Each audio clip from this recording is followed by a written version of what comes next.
जय गुरु माऊली Vidarbha special रेसिपीमध्ये आज घरगुती पद्धतीने छोले मसाला करणार आहे। सर्वांना आवडणारी साधी सोपी झटपट होणारी रेसिपी आहे। 1 वाटी काबुली चणे स्वच्छ धुवून रात्रभर पाण्यात भिजत ठेवले। कमीत कमी 8 ते 9 तास भिजत ठेवायचे। मी रात्रभर पाण्यात भिजत ठेवले। सकाळपर्यंत चणे छान भिजले आहेत। यातील पाणी काढून घेतलं। यामध्ये पाणी टाकून कुकरला 3 शिट्टी करून घ्यायच्या। 3 शिट्टीमध्ये छान मऊशीर शिजतात। कढईमध्ये तेल गरम झालं। यामध्ये जिरं, बारीक कट केलेला कांदा 2-3 मिनिट परतून घ्यायचा। हलकासा रंग बदलेपर्यंत परतून घ्यायचा। यामध्ये अद्रक लसूण कोथिंबीर पेस्ट 7-8 लसूण कड्या, 2 हिरवी मिरची, अद्रक, जिरं आणि कोथिंबीर याची पेस्ट करून घेतली। हे लो फ्लेमवर परतायचं।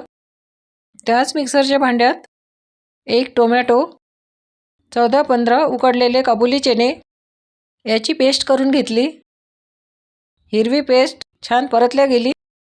यामध्ये हळद, धने पावडर, घरी तयार केलेली धने पावडर आहे, 1 चमचा मिरची पावडर, घरी तयार केलेली मिरची पावडर आहे।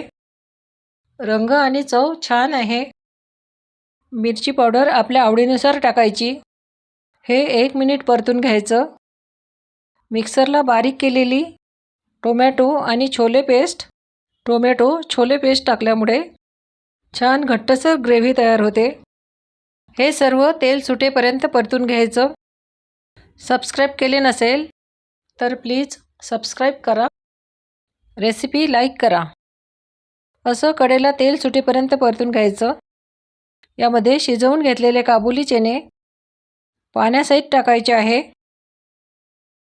लागेल तसं गरम पाणी टाकायचं, थंड पाणी टाकायचं नाही।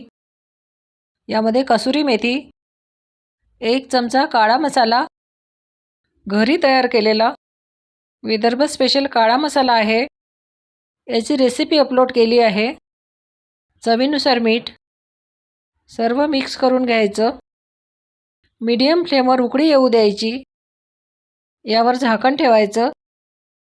लो फ्लेमवर 10 मिनिट मसाल्यामध्ये शिजवून घ्यायचं आहे। आपण कुकरला शिजवून घेतल्यामुळे छोले शिजायला जास्त वेळ लागत नाही।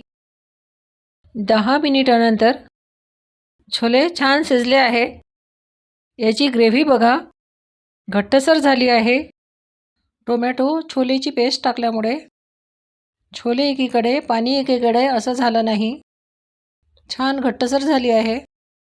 यामध्ये कोथिंबीर, मस्त गरमागरम छोले मसाला तयार आहे। जीरा राईस, पुरी, पोळी कशाबरोबरही सर्व करू शकता, छान लागते। या पद्धतीने करून बघा। पुन्हा भेटू अशी छान रेसिपी घेऊन।